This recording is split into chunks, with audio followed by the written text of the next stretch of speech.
नमस्कार, आपका स्वागत है। आप देख रहे हैं KBN भारत। संसद का ये सत्र अत्यंत महत्वपूर्ण है।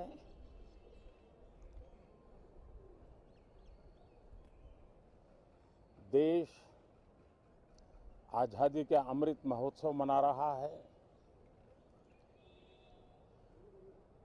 हिंदुस्तान में चारों दिशाओं में से इस आजादी के अमृत महोत्सव के निमित्त रचनात्मक, सकारात्मक, जनहित के लिए, राष्ट्रहित के लिए सामान्य नागरिक अनेक कार्यक्रम कर रहे हैं, कदम उठा रहे हैं और आजादी के दीवानों ने जो सपने देखे थे उन सपनों को पूरा करने के लिए सामान्य नागरिक भी इस देश का अपना कोई न कोई दायित्व निभाने का प्रयास कर रहा है। ये खबरें ये अपने आप में भारत के उज्जवल भविष्य के लिए शुभ संकेत है। कल हमने देखा है, पिछले दिनों संविधान दिवस भी नए संकल्प के साथ संविधान के स्पिरिट को चरितार्थ करने के लिए हर किसी के दायित्व के संबंध में पूरे देश ने एक संकल्प किया है। इन सब के परिप्रेक्ष्य में हम चाहेंगे, देश भी चाहेगा, देश का हर सामान्य नागरिक चाहेगा कि भारत का संसद का ये सत्र और आगे आने वाले भी सत्र आजादी के दीवानों की जो भावनाएं थी, जो स्पिरिट था, आजादी के अमृत महोत्सव का जो स्पिरिट है, उस स्पिरिट के अनुकूल संसद भी देश हित में चर्चाएं करे, देश की प्रगति के लिए रास्ते खोजे, देश की प्रगति के लिए नए उपाय खोजे और इसके लिए ये सत्र बहुत ही विचारों की समृद्धि वाला,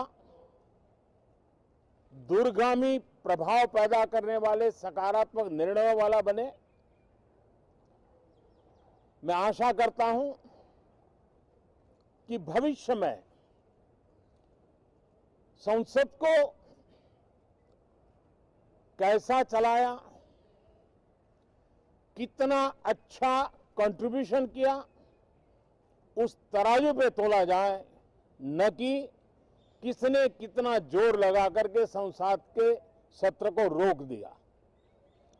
ये मानदंड नहीं हो सकता है।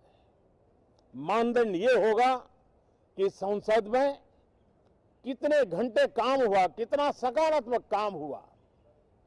हम चाहते हैं सरकार हर विषय पर चर्चा करने के लिए तैयार है, खुली चर्चा करने के लिए तैयार है। सरकार हर सवाल का जवाब देने के लिए तैयार है और आजादी के अमृत महोत्सव में हम ये भी चाहेंगे कि संसद में सवाल भी हो, संसद में शांति भी हो। हम चाहते हैं संसद में सरकार के खिलाफ, सरकार की नीतियों के खिलाफ जितनी आवाज प्रखर होनी चाहिए हो, लेकिन संसद की गरिमा, स्पीकर की गरिमा, चेयर की गरिमा, इन सब के विषय में हम वो आचरण करें जो आने वाले दिनों में देश की युवा पीढ़ी को काम आए। पिछले सत्र के बाद कोरोना की विकट परिस्थिति में भी देश ने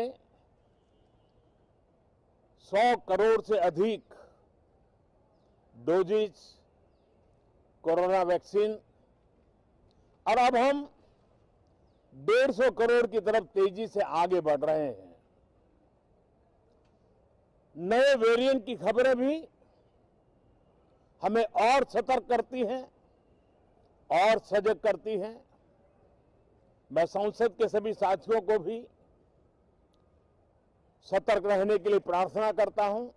आप सभी साथियों को भी सतर्क रहने के लिए प्रार्थना करता हूं, क्योंकि आप सबका उत्तम स्वास्थ्य, देशवासियों का उत्तम स्वास्थ्य ऐसी संकट की घड़ी में हमारी प्राथमिकता है। देश के 80 करोड़ से अधिक नागरिकों को